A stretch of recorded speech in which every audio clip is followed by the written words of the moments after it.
Today, I'm going to spend time with a guy who goes into work every day and does battle. And he holds his own.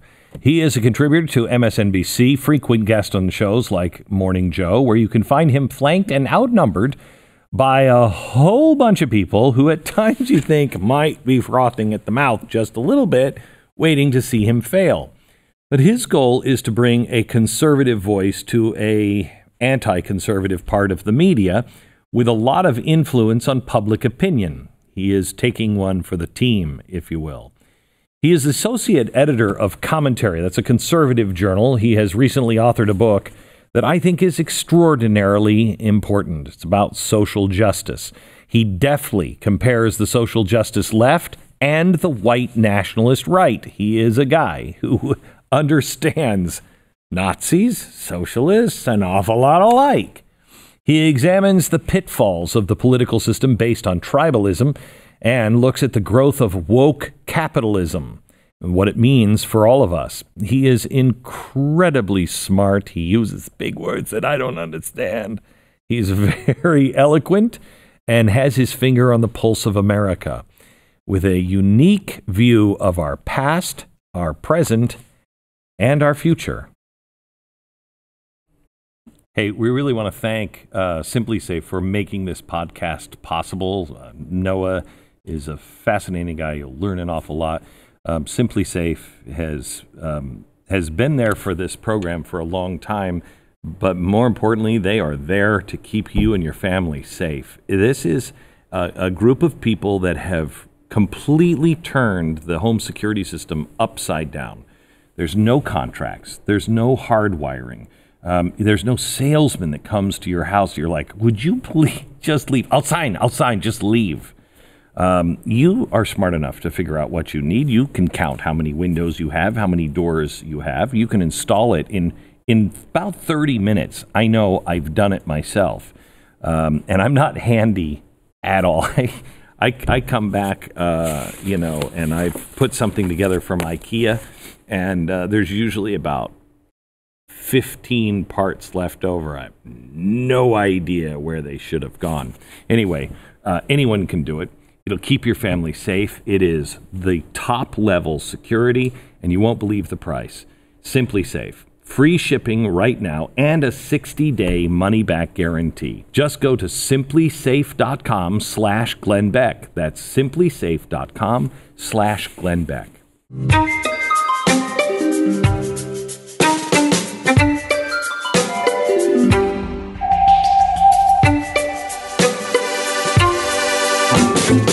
I remember in 2008 being called a racist, conspiracy theorist, whatever, getting it from all sides when I said, warning, social justice may sound good, but it is antithetical to absolutely everything you think it is, what it sounds like, and what it was with the Catholics. Yeah. So the critiques of social justice in this book aren't really new. Right. Robert Nozick did this. Frederick Hayek did this. We've just forgotten all these lessons. Right. And as you say, if you don't really have a lot of experience with social justice activists, they're not in your daily life, you might think this is a pretty unobjectionable notion, just thinking about freedom and equality and righting true historical wrongs. And it is that, or at least it was that. But in the hands of its activist class, it has become the antithesis of the American idea. But isn't it, because I want to first delve into what it is, historically, et cetera, and then what it has become. Start with the Catholics in the 1800s. Yeah, so in the 19th century, Jesuit philosophers in the Catholic Church were seeking a way to create an alternative theory of social organization to compete with the Enlightenment, a very secular Protestant Enlightenment, because their experience with the Enlightenment in France wasn't the experience that was shared by Englishmen and Scotsmen who developed these sort of ideas. The Catholic churches were sacked, and priests were assaulted and killed, and idols to self-worship erected. So they were very skeptical of what the cult of pure reason could reason you into. Correct. And also the idea that Adam Smith's invisible hand should be the font from which charitable works spring was something sort of anathema. It shouldn't be the pursuit of self-interest that benefits society. It should be devotion to God. And so they developed a theory of social justice that was much more like charity. It developed into the ecclesiastical rerum novarum, which has some collectivist elements to it. It was a way to combat the symptoms of society that were leading to the development of socialism and Marxism. But fast forward about a century later to John Rawls. And John Rawls put a lot more meat on these bones and created the idea of social justice that we now know. He advised a series of thought experiments. So we could think about justice as like a finite commodity. Only so much exists in the world, and it needs to be distributed justly and evenly so that everyone can have access to an equivalent amount of social justice. How do you do that? You create institutions that are dedicated to these distributions, idealized institutions, perfect institutions. And the distributor, the enlightened distributor, operates from behind a veil of ignorance so that they cannot know the object of their distribution and satisfy their own biases. Modern social justice advocates have turned against the philosophy that was supposedly is the foundation of their thought process. They think the veil of ignorance is morally obtuse. How can you have a just distribution if you don't know who the objects of your distribution are? Who are the oppressed and who are their oppressors, and who deserves to be lifted up and who is due a comeuppance? And even Hayek and Nozick note that Rawls abandons the veil of ignorance too whenever it becomes inconvenient to realizing the sort of just distributions that he envisions. This is a feature of this movement. It is not a bug. It cannot see individuals as individuals. It doesn't pursue justice in the kind of objective quantities that we see it in a courtroom. It is, I mean, every statue of justice always has a blindfold. Always. And it is the principal idea of a just West that you have to treat the white and the black and the rich and the poor, and we haven't always done that. But the idea of true justice is it doesn't matter who you are. Yeah, no, it has developed into an antipathy towards individuality. And it sees people not as people, but as avatars of their particular tribe and treats them as such. And it is a dehumanizing philosophy in that sense. And once you dehumanize someone, you can do a lot of things to them. We're not the first society that has begun to experiment with these ideas. They're pretty old ideas. And when I had the idea for this book, I was in Ukraine. I was on a government-sponsored junket there. The post-revolutionary administration was sending people over, influencers, and they wanted to talk to them about what they were doing, building a civil society. And I met a lot of very influential people and very smart people who were committed to creating a Republican culture in this post-Soviet state. It was a noble project. But I was very disheartened when I sat across from the country's chief prosecutor, who explained to us at the time that they had no interest in, and it wasn't in their interest, and therefore not in our interest, to see them prosecute anybody who was engaged in violence in the Maidan Revolution on their side. And why should you want to see that? We're all on the same team here. That was the kind of justice, an idea of justice that is common in the rest of the world, but it doesn't look like the kind of justice that we see in a courtroom. It looks to me a lot more like revenge. Yes, and you're feeling that now. Let me stay in the Soviet Union for a second. Lenin, first of all, everybody's starving because of his policies with the farmers. And then it starts to work itself out a little bit, and the farmers start to make some money, and they're starting to sell their harvest, and it's starting to pick up, and things are kind of okay. And Stalin comes in, and he finds a group, and because he needs to say the farmers are capitalists now, and we gotta shut this down.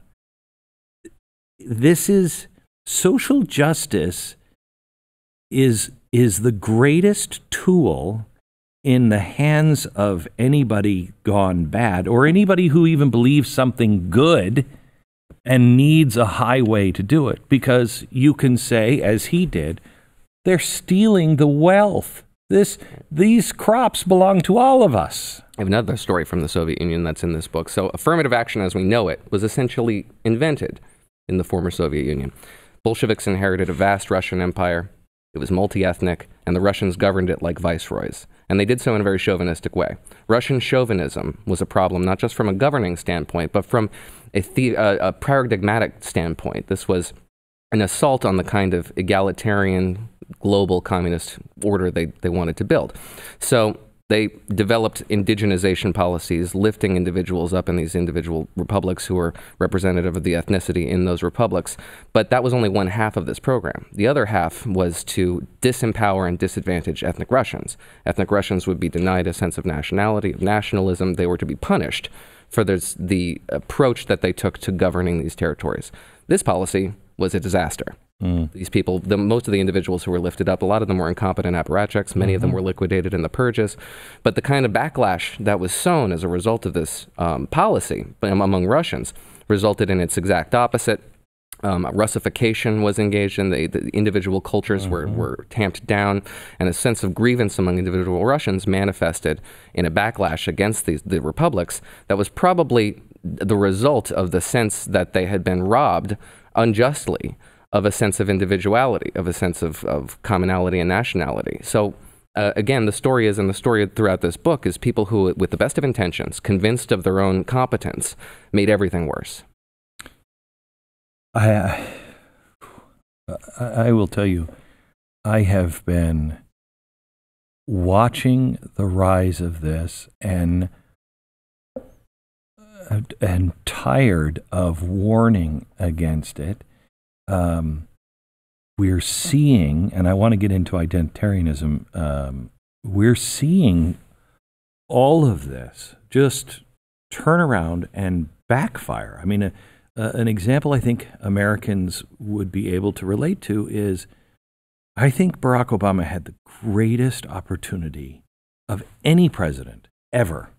If he would have been transformative in nature on race, if he would have been more like the King message, more like the Gandhi message, more like Nelson Mandela, it would have changed everything. But he believed in collective salvation. He believed in social justice, and social justice feels like vengeance. There were some times when Barack Obama was transcendent on race. In particular, I'm thinking of the wake of the verdict in the Trayvon Martin killing trial.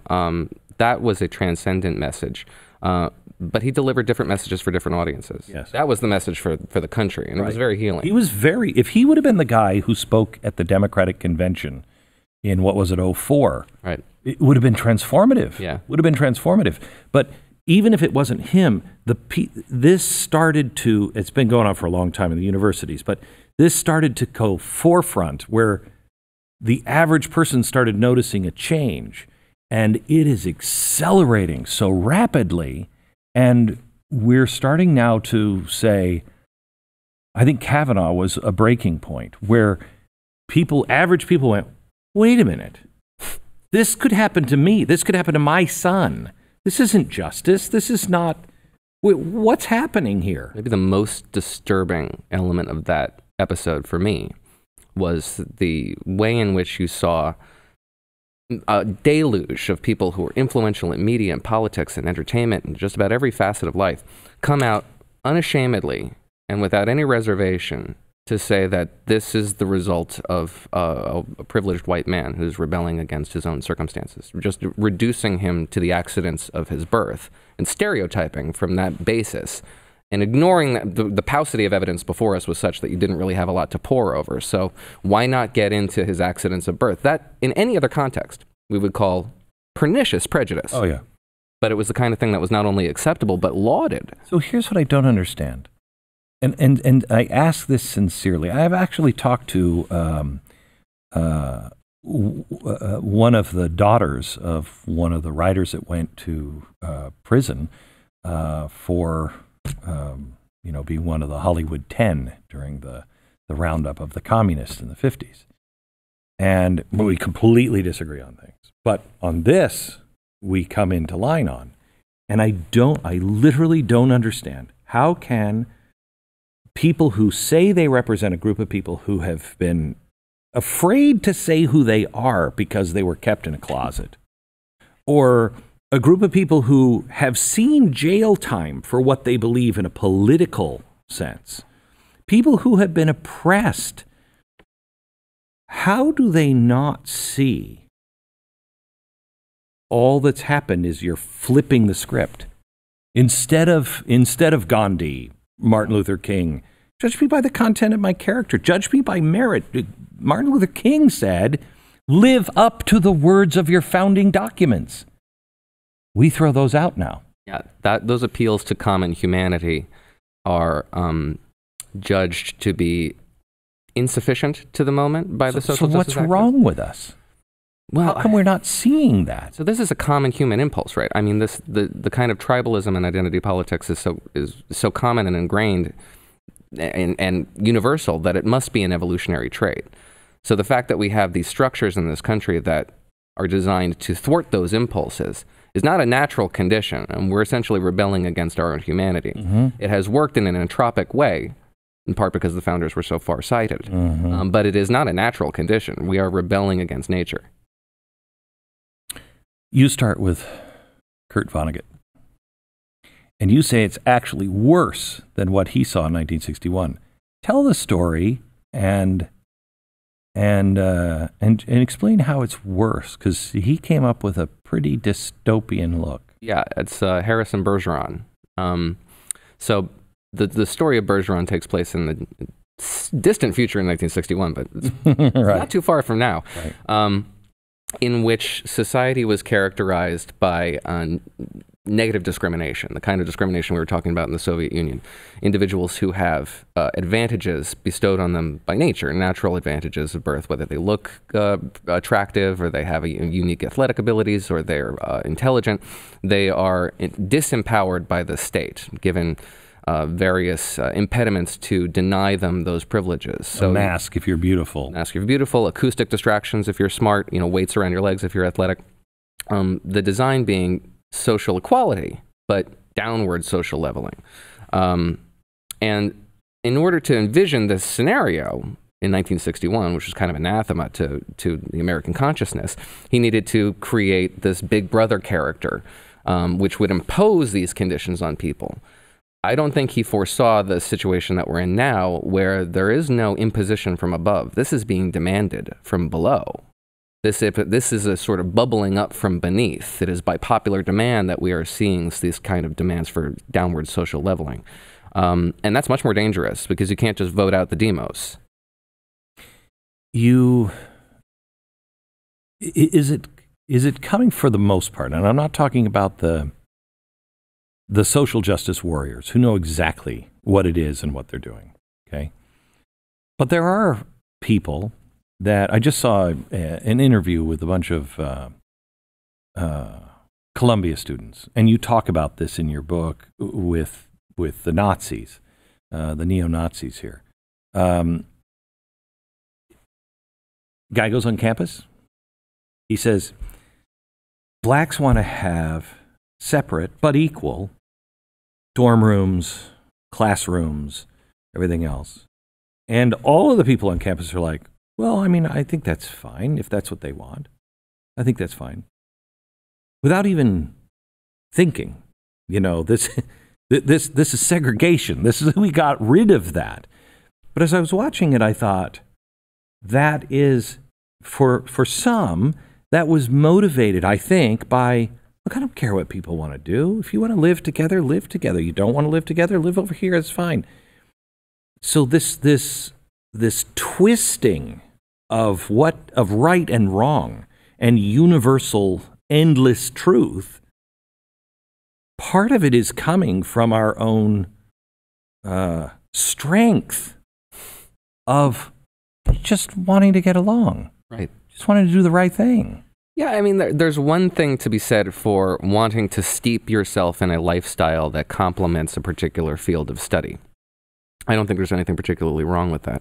The new, although it might manifest in something you could call segregation, that's not necessarily healthy, but it's not an assault on the American idea. What's a little different and a little more disturbing is now the pretense that this kind of segregation has anything to do with study is being abandoned. You see non-faculty administrators now saying that we need to have essentially segregated spaces in all forms of campus life, segregated lunch tables even, because it prevents, quote, uncomfortable learning. It's insane. Have you ever at any time learned anything in your life that was worth it, that didn't cause you some sort of discomfort, pain, questioning? Right. No, this This is the essence of competition Yeah. and markets. There's no advantage to be gained in stasis.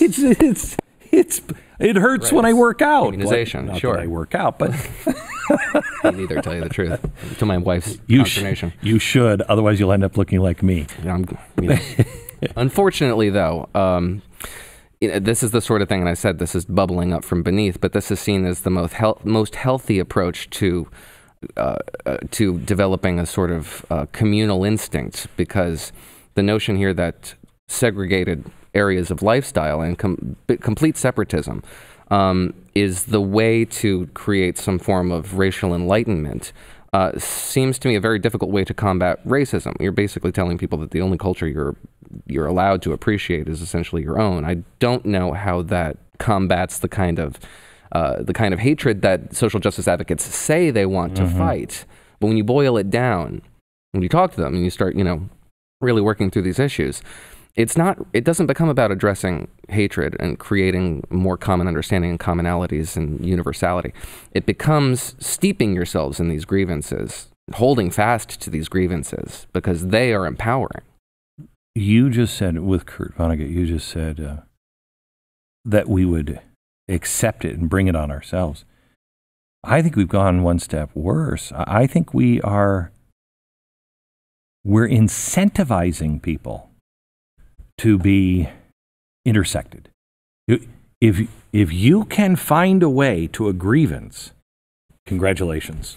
Congratulations, you're 10 points for you. Find another one, another 10 points. We are celebrating. It is truly a rejection of everything we've ever been as a nation. We are celebrating our differences in a negative way. We are looking for things that kept us down, where Americans were always like, I don't know, Rocky Mountains, I got a horse, wagon, let's go. You know what I mean? Not me. I'm glad I wasn't around at that time. But we were never put off. And the people used to always say about America, they still do, which is saying something. You know the thing I like about Americans? Is they're almost naive. They trust everybody. We never turned each other in. We never turned on each other. It didn't matter. We had our problems, but in the end, we were in this together. We're not. Nothing. We're being dismantled bit by bit. And people are smart.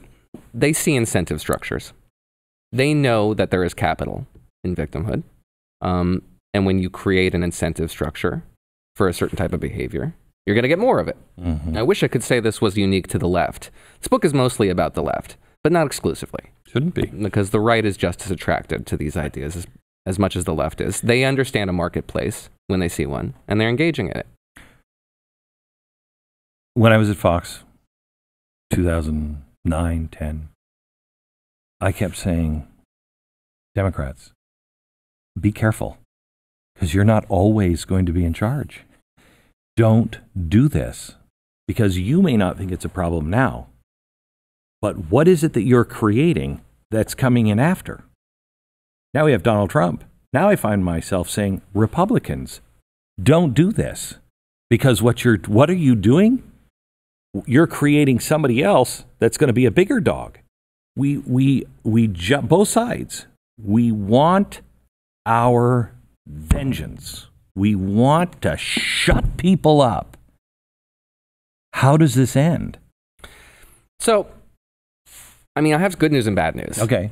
Start with the bad news. Oh, well, that's unfortunate. Just because I just wanted some happy news. Go ahead. Start with the happy news. Well, you got to get to the bad news for the happy news. So the happy news is I don't think the kind of downward social leveling that social justice advocates seek is possible in this country. The institutions in this country are not equipped to mete out the kind of justice that they seek.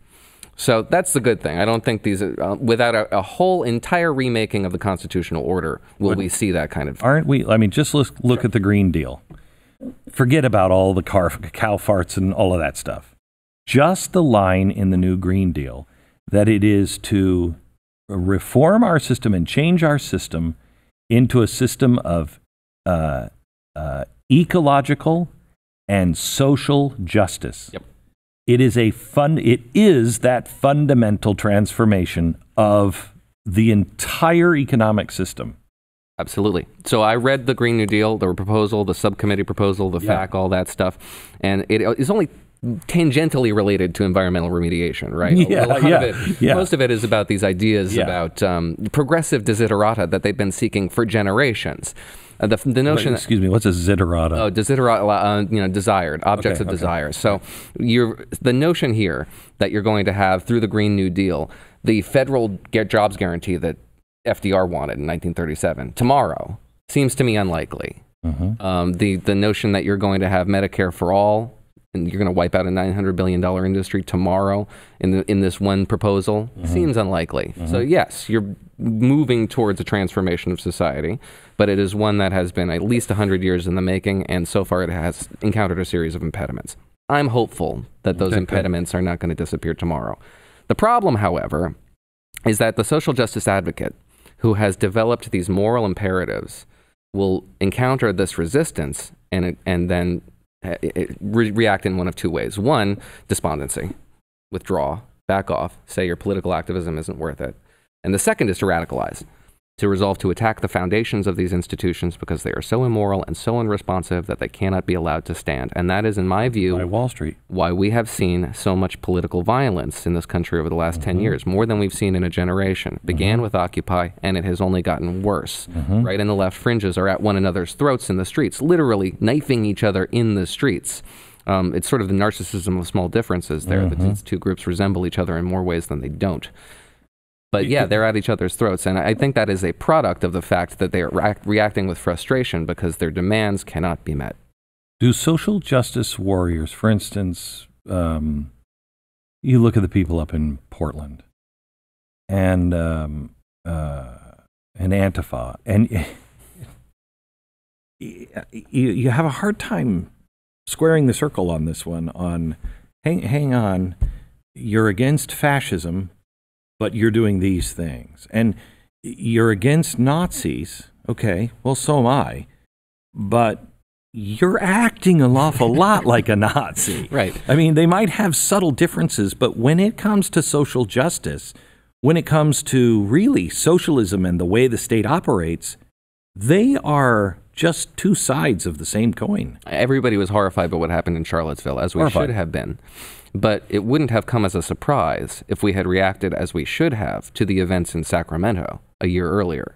In the year prior, you had a demonstration of permitted white nationalists rallying under fascist flags, and they were attacked by the proto-organization that formed Antifas called By Any Means Necessary. And these two groups, rallying under a communist flag and a fascist flag, attacked each other in the streets. People went to the hospital. There were serious injuries. It was a melee, video evidence everywhere. And we didn't talk about it. It was America's Vimar moment.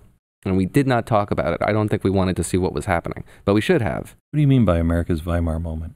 It was the moment in which it's probably it's unlikely that we're going to see the effects of the Weimar Republic here, incredible inflation and political instability. But the notion we can talk about our debt on another episode. I'd be happy go ahead. To, sure. But the notion here that we are beginning to see the elements of identitarian politics manifest in street violence is, to me, a warning sign of the kind of instability that was experienced in the interwar years. And it's hyperbolic, sure. But the notion here that we're experiencing something that could become the kind of formative experience that Hayek had is, to me, something that shouldn't be ignored. And yes, we would address it with the terms that are relevant to creating the kind of urgency that I think the crisis demands. You're the first person I've talked to that's in mainstream media at all that even begins to understand identitarianism. It is so pernicious and yet so easy to see how people can fall into, in my opinion. See if our understandings are the same.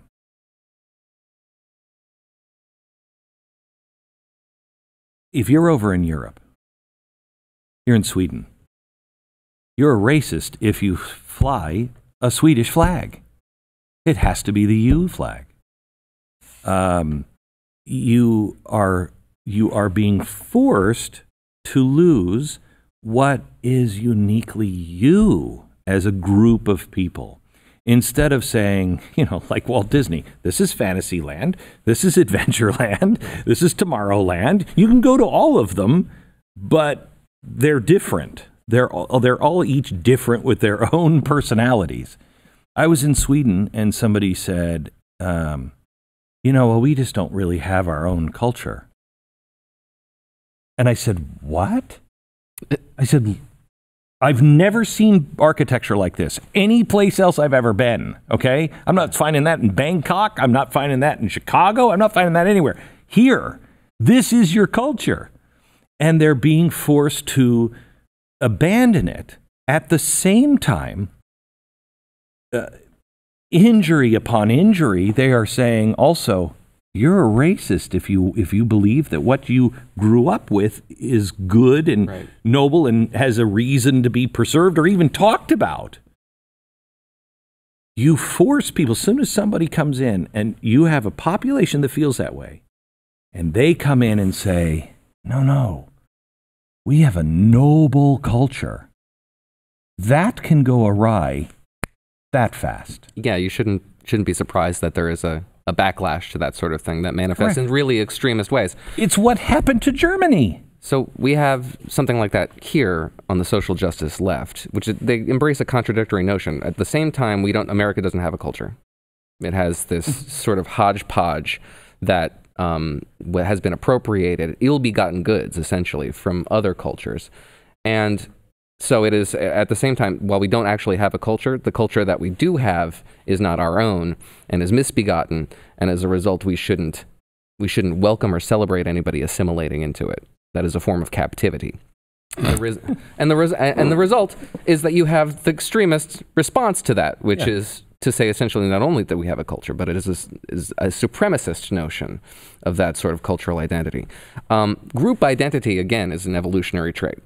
Mankind cannot live in the kind of hermetic individuality that is envisioned by the extreme libertarian idea of social organization. Right. Simply doesn't work. Wait. Explain what is the extreme? The extreme idea of mankind is divorced from the kind of civil mediating institutions, non-governmental institutions that result in community. Right. Churches, community organizations, what have you, creating a sense of common purpose around a shared identity. Articles of Confederation is too close to anarchy, and so constitutional. But you can live much freer than this, but you do have systems. And the American civic religion around the Constitution has sufficed for a form of political identity in this country for the last 240 years, and it's a pretty healthy one. I mean, the First Amendment protects you from the government infringing on your right to freedom of speech, right? But at the same time, we don't view the First Amendment as though it was just a protection against government intrusions. It has become a religious idea about a capacity to express ourselves in whatever fora we want.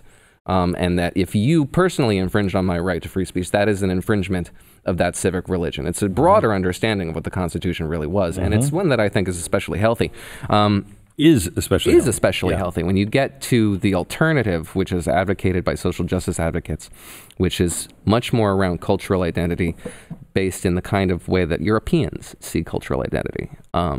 Your blood and soil nationalists and the individuals who see cultural identity as sort of a shared global common humanity on the left. These two things, I think, are antithetical to the American experiment. Also, the notions that are shared by the social justice advocates on both sides of these coins, that you do not have the capacity to rise above your station into which you were born, that your accidents of birth put you on a course in life that is essentially predestined, that you cannot navigate this unnavigable labyrinth of prejudices and the obstacles that are put before you by unseen ubiquitous elites without somebody holding your hand.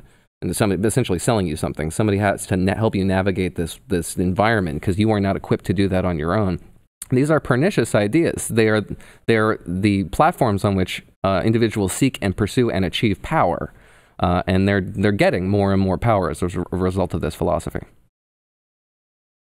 So, talk to me. You're a scholar on Russia. You still follow it pretty closely? What's happening in Russia? Not as closely as I would like, but yes, I studied it in undergrad and grad. Okay. You know who Alexander Dugin is? Yes. Okay. Good for you. Fourth Political Theory.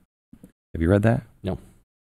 That's his book that has said communism didn't work, fascism didn't work, capitalism doesn't work. But we're going to take the best of those, frightening, and come up with a new system. It's the fourth political theory. And when you read that, when you read, you may be different than I am. I read Das Kapital and was like, this is ridiculous. It was gobbledygook to me. Some people read it and they're like, oh, it's fantastic. His theory is ridiculous, and beyond that, it is terrifying. Okay, he ties it directly to end of times kind of philosophy. World has to burn down completely before it can restart and give a rebirth. It's terrifying. But his arguments, which are being espoused by people, honestly, like Steve Bannon and others, if you don't know what he's talking about, if you don't know where this leads, it is so seductive. Yeah.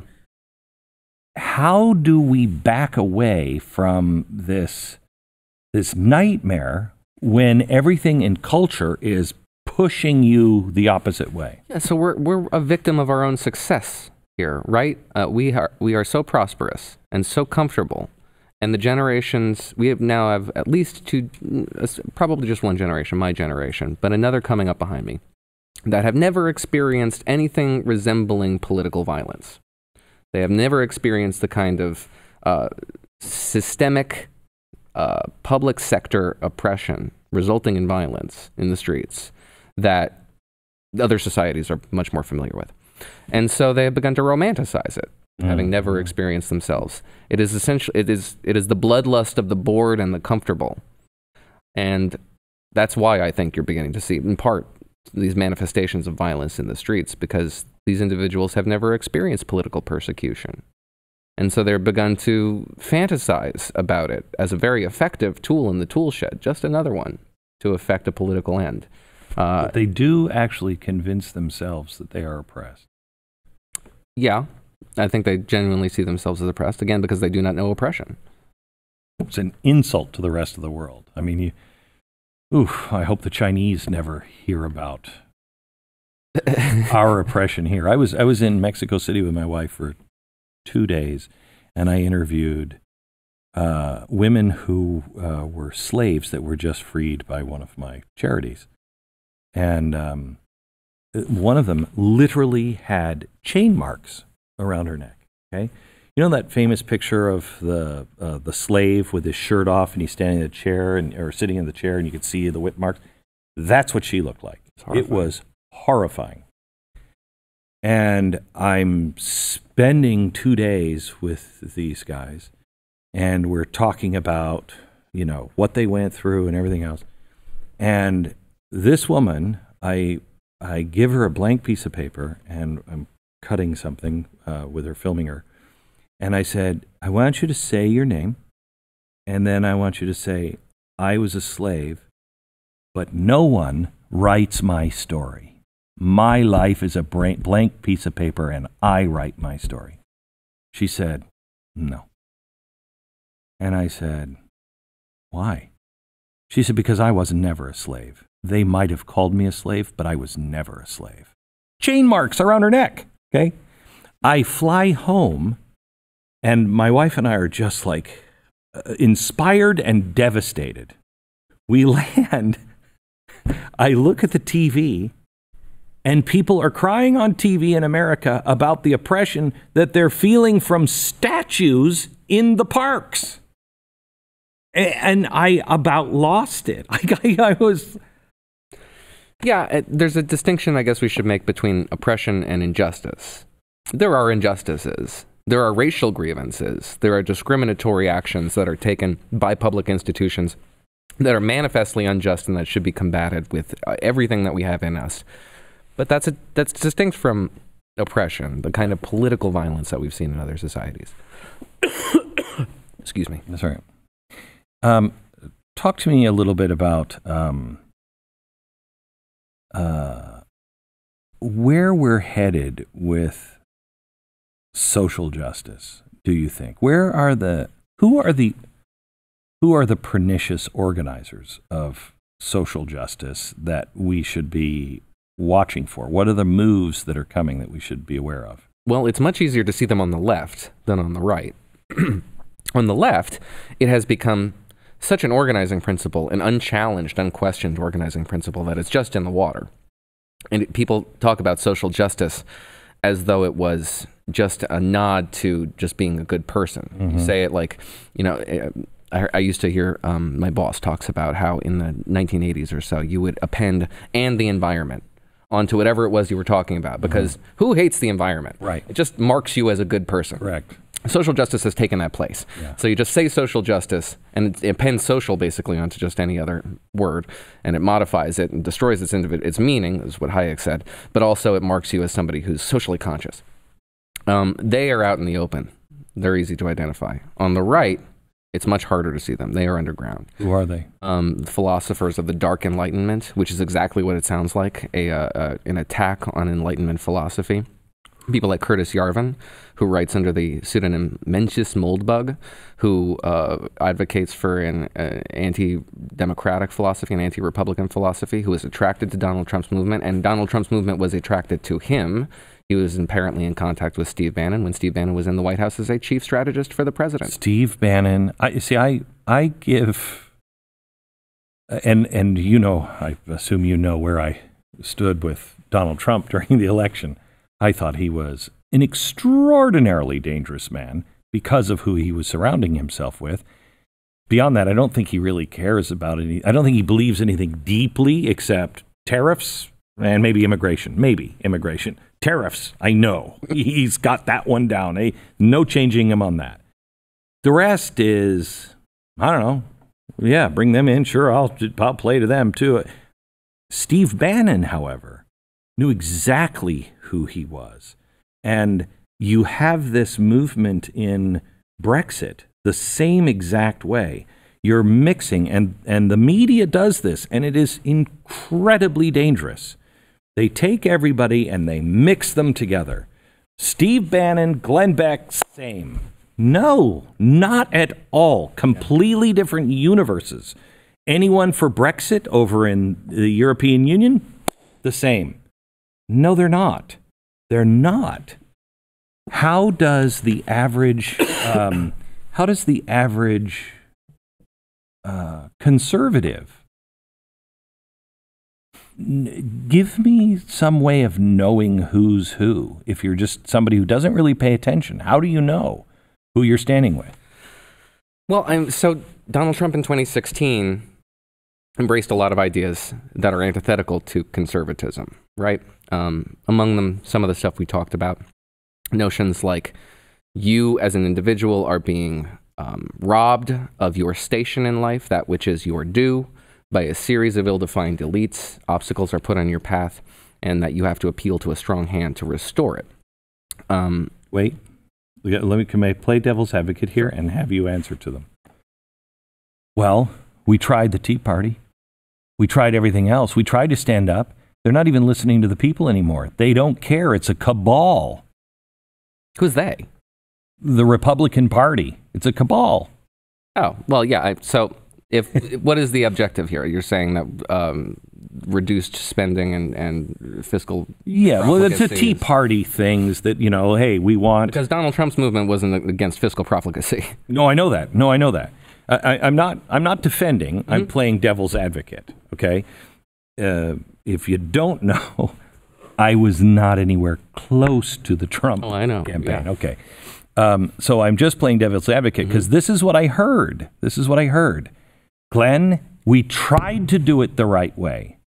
And it is so stacked up with corruption and greed and the media, you're never going to burn it down. Burn it down. Yeah, I heard a lot about that. Also, what has conservatism conserved was a question I was posed very frequently. And that to me is so myopic and just simply rejects objectivity. Barack Obama's presidency all but ended in 2011. The legislative phase of Barack Obama's presidency was over. They confirmed a couple of judges but when they lost the Senate in 2015, that was the end. Conservatism served as a bulwark against change, which is what conservatism tends to do. And if you reject that, you are rejecting what conservatism's fundamental elements are, which is preservation, not radical transformation. And then the burn it down crowd really wants radical transformation. They're not entirely clear on what that transformation is, but they're consumed with the belief that everything must change, that these institutions that have preserved this republic for 240 years are failing them and their families, and therefore they are not worth preserving.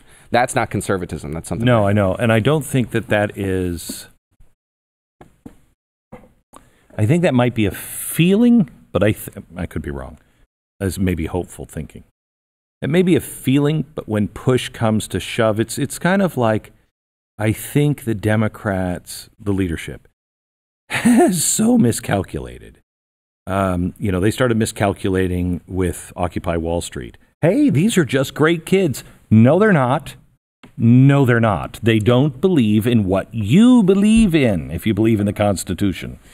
And they embraced it, and they used it as fuel, thinking that they could control it. And I think it's out of control. And you're watching Nancy Pelosi and Chuck Schumer and everybody else just brushed off to the side. And it's because there is a feeling on both sides, this doesn't work, what we're doing right now.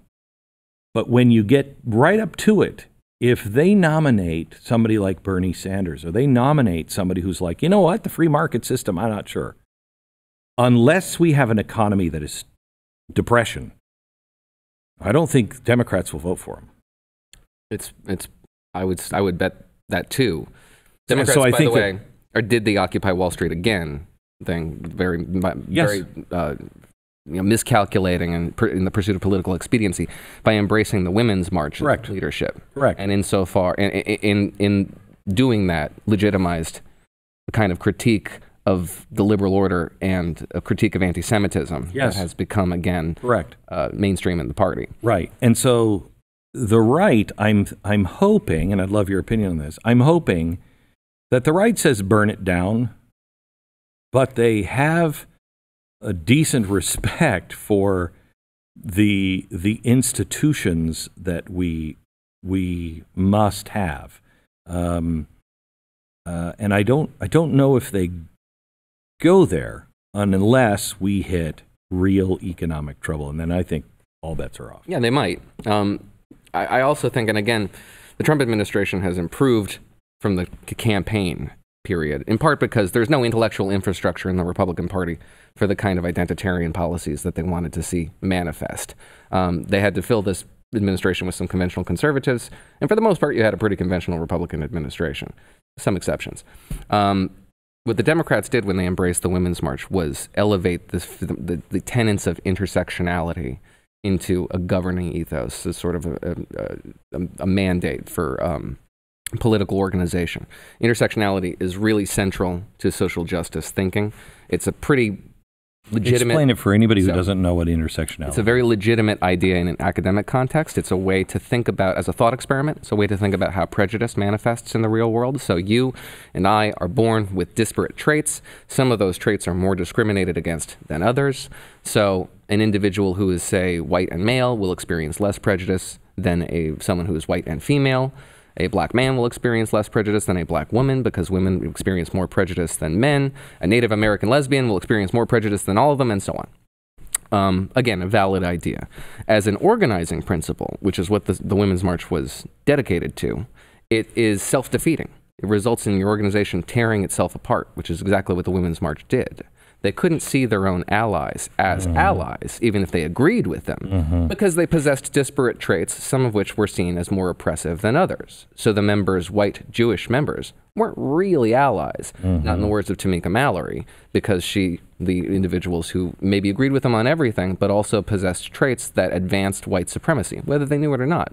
Similarly, this organization embraced people with no political constituency whatsoever, people like Assata Shakur, who's a convicted cop killer living a fugitive from justice in Cuba, or the minister Louis Farrakhan, people you could have jettisoned easily without losing any political capital. Indeed, you would gain some in the process. But to do so would be to legitimize the prejudices against which they claim to fight. And so the Women's March tore itself apart. It was disempowered by this philosophy because Democrats had to abandon them. But Donald Trump evinced a little intersectionality himself when he was so disinclined to forcefully, vehemently, and frequently, often, denounce the white nationalists who were attracted to his campaign. They gave them the idea that maybe our ideas are a little less marginal than we thought they were. That is an intersectional philosophy too. That is the practice of embracing all, because you're in a war of all against all. You are a combatant in this unnavigable labyrinth of prejudices, and anyone who subscribes to your philosophy is necessarily an ally as long as they advance these particular traits. It is a terrible philosophy for political organizing, but the students I talk to who agree with this sort of thing think it is a very empowering philosophy. It helps them understand the world in which they live. It helps them to figure out how to navigate it. I think this is a really deleterious idea. If I only knew what deleterious meant. Oh, well, pernicious. I think it's what it means. I may have misused it. In that Okay, no. Let me go to the press for a second. Donald Trump's use of the press as an axe. Help me use the press and what's happening with the press as a way to navigate around being used or being riled up for justice and what's really happening. For instance, I'm sorry, but the press is just, I mean, they are who they are. And if they just came out and said, yeah, I'm liberal. Pretty much everybody who works here is liberal. We don't really see it the same way. That doesn't make me a bad person. That's the way it is. And had respect to say, here's somebody else who's really smart on the other side who sees it someplace else, some other way. And you had that conversation, we wouldn't have these problems.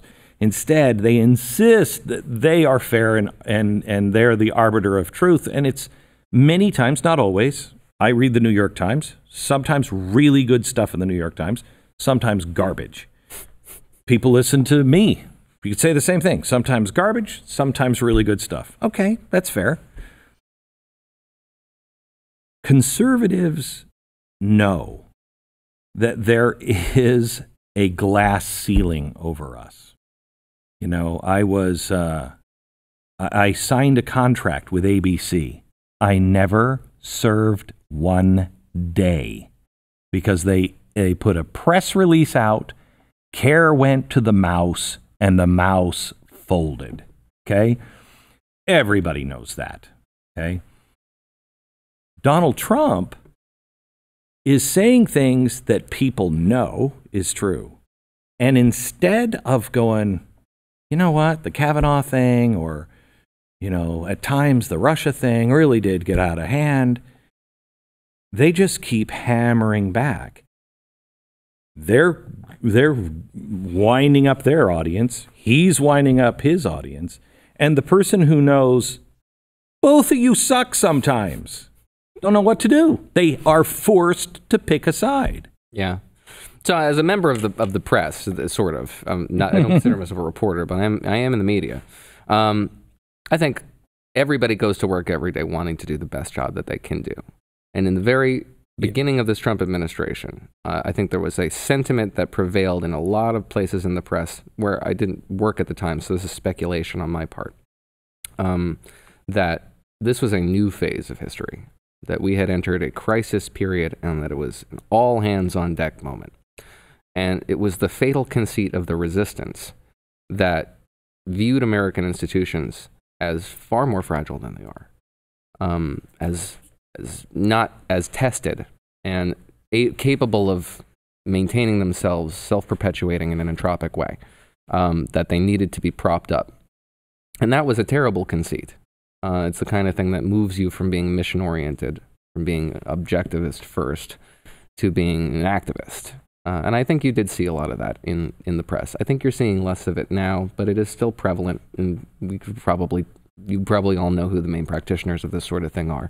But it is out of a fundamental lack of appreciation for the robust stability that has been the result of American institutions. They can withstand somebody who is potentially disrespects the office of the presidency, for example. A pernicious actor, a malicious actor in a position of power and authority. We're actually seeing, I think, one of the greatest experiments in the executive branch that we've seen in a generation or more, in the fact that we have a really understaffed executive branch. We don't really need as much of the executive branch as we have, because the Trump administration has not fully staffed it. A lot of that's not great. The number of acting cabinet level secretaries is not wonderful. But I was very, and I have a background in education and diplomacy, and I was one of the few people with that background who was very happy to see the State Department sort of gutted, because it is overstaffed and overburdened, and it is replete with this idea that process and process alone is the means to an end, that engagement and dialogue is sufficient diplomacy, and that sort of thing needed to be purged. And I was fortunate to see that happening. But there are dangerous things that could result from having an understaffed administration. This administration has been fortunate insofar as that it's existed in sort of this period of placidity. There hasn't really been an exogenous crisis that's really tested them. But also, everything's still moving along pretty good. And it's not because the members of the media have their hair on fire every day. This is the country has been tested before, and it is being tested now, and it is withstanding the test. And I think we should all be pretty happy about that. It's amazing to me how resilient this is. I mean, I think we all did on September 11th when we watched the towers fall, not knowing who did it to us. Just watching, that was our, to reverse this, that was our Notre Dame in a way. That went to the heart of America, if you will. It was Wall Street. That was New York. It was strong. It was banking. It was invincible. And they came down, and it was like, oh my gosh, we're fragile. And I have been shocked at how many body blows this country can take. Since then, it has been almost a non-stop body blow, and we're still standing. We're dizzy, but we're standing. Yeah, I think that's you would think that would be something worthy of celebration, but I'm not sure the critics of the current state of affairs when it comes to the founding of the country and its history and its form of government are really all that interested in learning about why it is so resilient.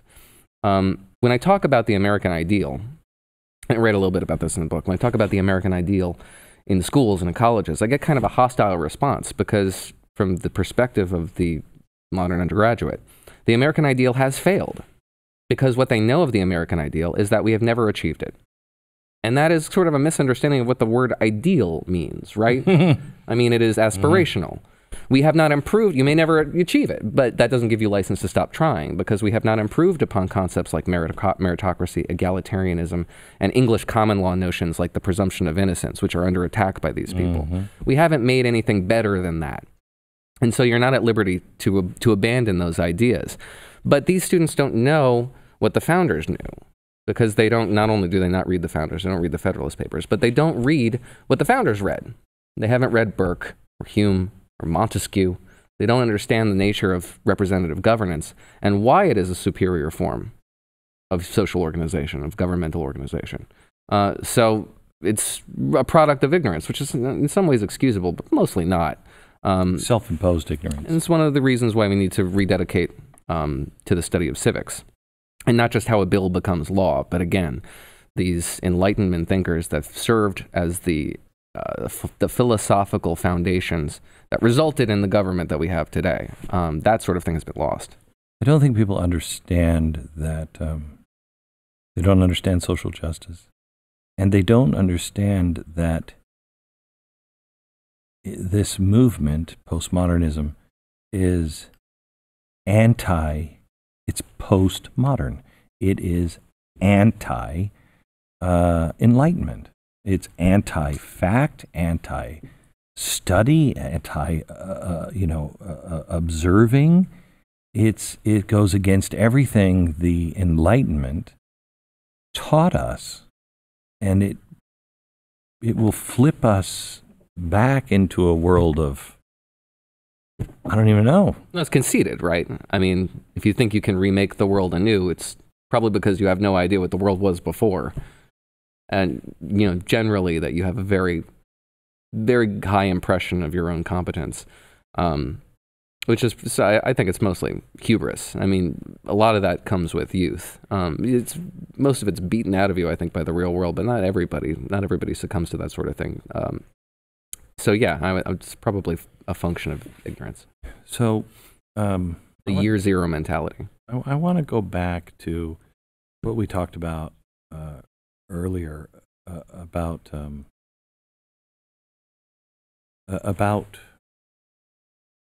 this system not feeling right to a lot of people.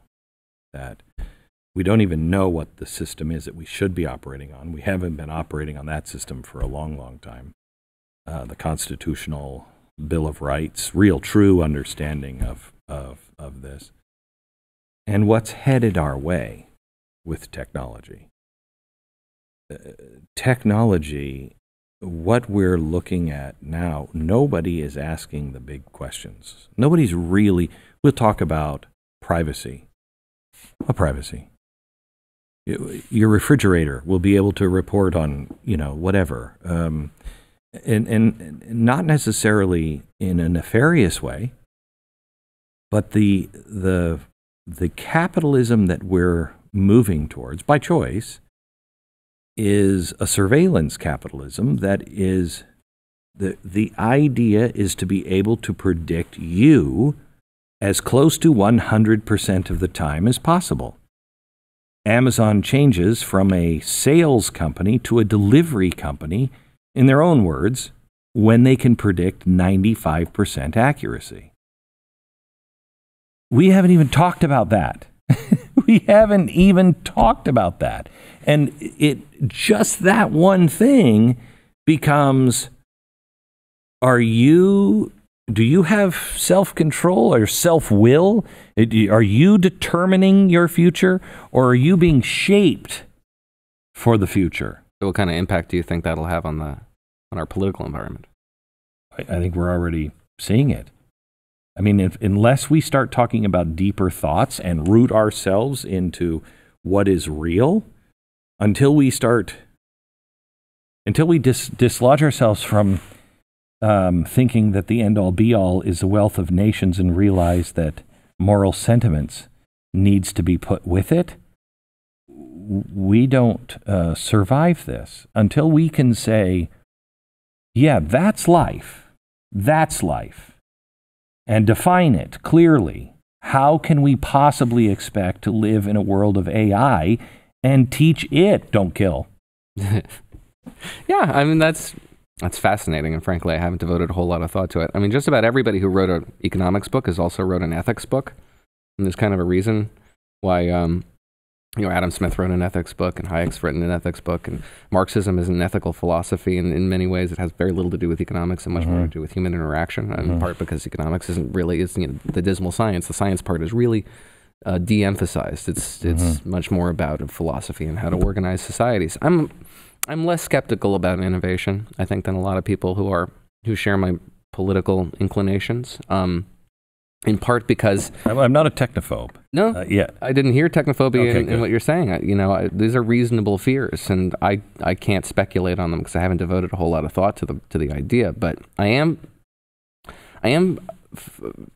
hopeful about future economic development resulting from technology, in part because just about all the predictions of catastrophe that have resulted, that have been. About economic catastrophe have been the result of this idea of scarcity that doesn't exist, which is, again, an economic concept. But the scarcity presumes straight line projection, just stasis, that we do not develop these new resources. Right. Shale was garbage 10 years ago. We made that into a resource. When the American colonists were just, crossing the Appalachian and navigating into the American Midwest, they saw silicon and bauxite in the soil, and it was just dirt because there was no value to it. We made these resources into the resources that they are today. Aluminum, was everywhere. It was just garbage. The extent to which you could process aluminum made it more valuable than gold in the Enlightenment period. We have the capacity to innovate to the extent that we can create these new realities and create new economic realities that make the old ideas of hardship and want resulting from scarcity seem really naive. So when people, environmentalists, talk to me about the catastrophe that is imposing upon us, with assuming even their own assumptions, I say that I will never bet against mankind's capacity to engineer itself out of a problem, because we've done it so many times in the past. That's an article of faith on my part, I suppose, but it's not unfounded. So, but when you're talking about innovating your way out, what I'm concerned about is the seeds that have been planted now, social justice, where there is no justice. It is vengeance. It is, you have it, I want it. When you have this period of, you're sitting in a studio that was owned by Paramount to make films, made all kinds of famous films in this room. That went out, and now then it made television and made lots of television shows for HBO and CBS, and now we own it, and I'm a disruptor for the people that you go to work for every day at NBC, and the people at the network ladder are doing everything they can to hold on to everything they can as long as they possibly can, but it's going to disrupt. And so will this, what I do, will be disrupted at some point. It's going to just get faster and faster, and disruption. In all of that disruption, you have people who will want to manipulate things to hold on, to last longer, to stop things, and others that will be motivated to pit people against each other because it would be in their best interest. That's what I'm concerned about. I'm concerned about that 10-year period where everything's being disrupted and everybody's just trying to save their own ass. Yeah, well, I don't fear the disruption, and clearly you don't either. As a self-described disruptor, you welcome it. This is the creative destruction of the marketplace. And again, as we were saying earlier, nothing good comes for free. This is the sort of thing that develops strength and immunizes you and makes you a stronger, more competitive individual. The disruption is good for everybody. In the interim, there will be, in the transition period, there will be a lot of people who will just be displaced. And those people will be very sympathetic, and they will get the most attention. They always do. But the invisible beneficiaries of the new normal will be the vast majority of the individuals who benefit from this condition. Agree with you 100%.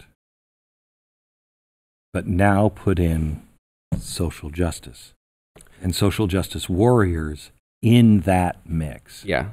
So that's, our biggest threat has always been, will always be, bad ideas. This is a bad idea. One that springs from a noble place with a very valuable philosophical foundation. And the people who are attracted to these ideas are not bad people. They're good people. These ideas are fundamentally about American ideas, and we should approach them like that. You are attracted to these things because you're a good person.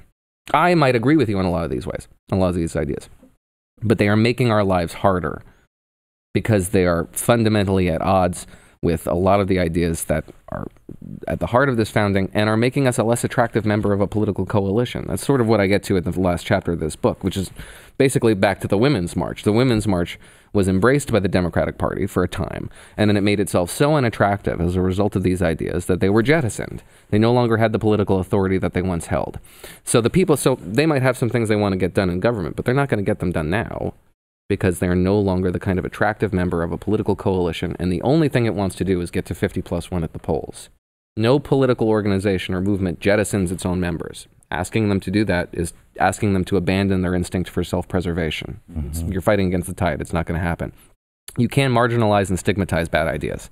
That has been done many times in the past, often through conflict, and usually through circumspect approaches to isolating and stigmatizing individual ideas. Democrats and Republicans have models they can appeal to. Republicans marginalize the Birchers over a very long period of time and through circumspection and attacking these ideas in a series of ways, not so as not to make themselves the attackers seem unattractive.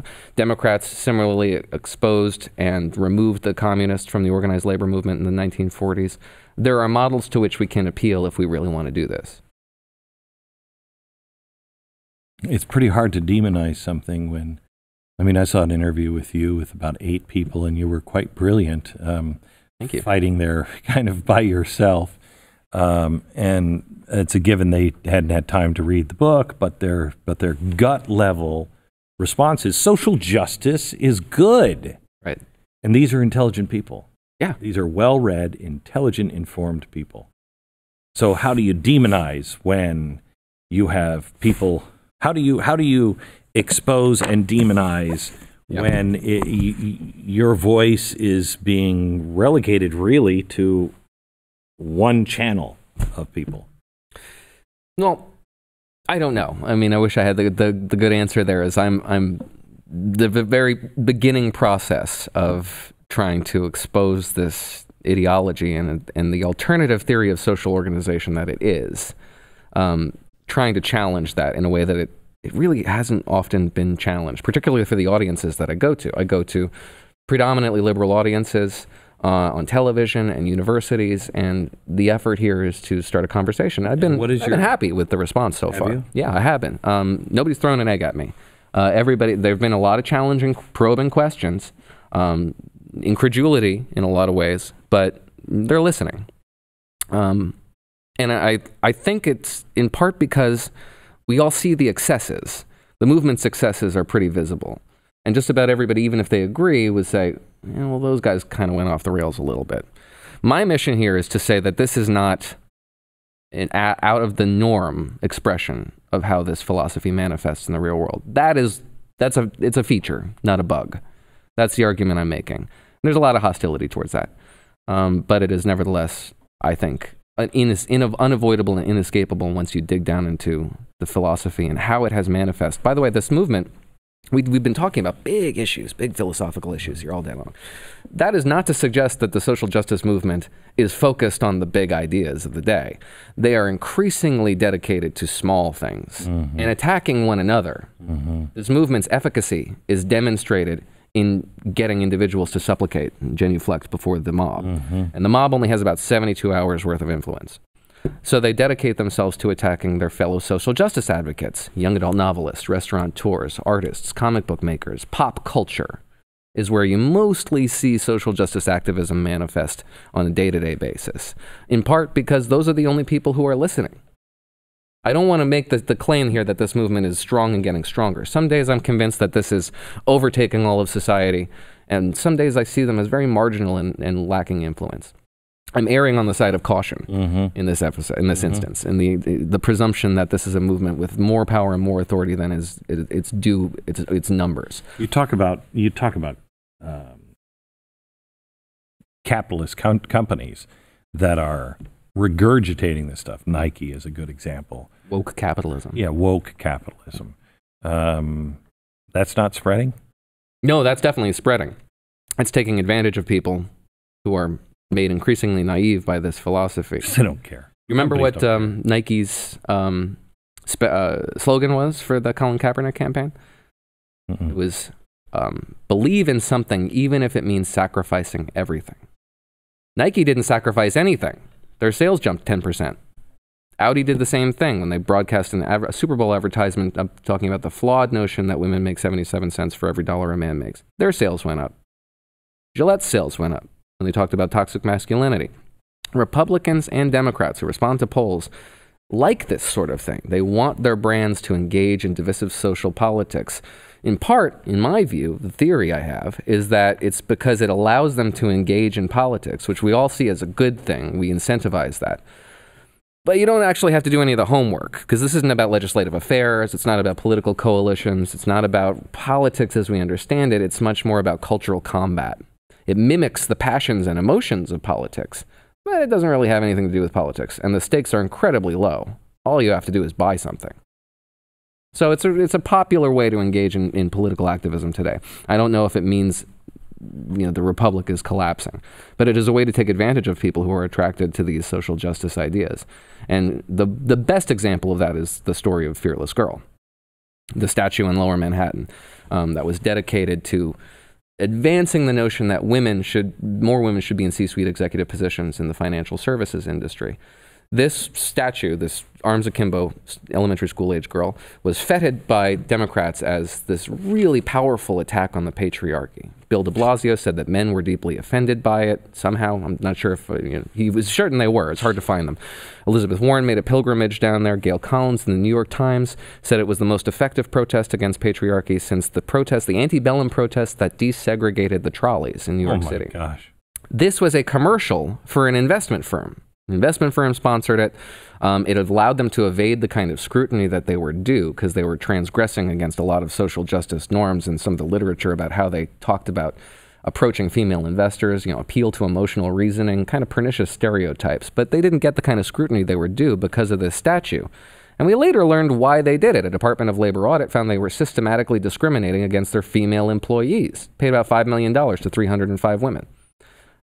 But they didn't get any of that. Everybody would have seen that coming, I think, if they hadn't suspended disbelief in deference to these social justice ideals about gender discrimination and idealized gender equality resulting in negative discrimination against men. And so they suspended their disbelief and in the process fell for a commercial for a Wall Street investment firm. People like Elizabeth Warren, who can't go two breaths without attacking Wall Street greed, was down there giving these guys a boost. Last question. How many times have you seen in your studies that this rears its ugly head and then just goes away?